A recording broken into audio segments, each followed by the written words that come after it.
Start. Hi everyone, this is John Michael వాక్స్. Please like and share, subscribe to my channel. మనకు ఎక్కడెక్కడ use చేస్తున్నారా, biryani centre తినాలనుకున్నారా, మంచి బిర్యానీ కావాలనుకుంటే రెడ్ బకెట్ రండి.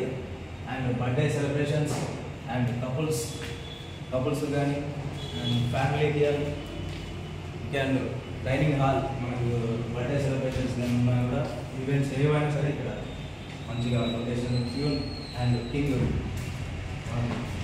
బెస్ట్గా వచ్చింది. ఆలియర్ బస్ స్టాండ్ ఎదురుగా రెడ్ బకెట్ బిర్యానీ సెంటర్లో ఇవన్నీ అవైలబుల్గా ఉన్నాయి. విజిట్ చేసి కంపల్సరీ బిర్యానీ టేస్ట్ చేసి ఎలా ఉందో చెప్పండి. నేను కూడా రేపు ఓపెనింగ్ ఉంది, రేపు వచ్చి టేస్ట్ చేసి బిర్యానీ తిని నేను చెప్తాను ఎట్లా ఉన్నా. Thank you. విజిట్ చేయండి. సెలబ్రేషన్స్ ఆలియా సరికొత్తగా ప్రారంభం red bucket biryani centre. Thank you. Love you.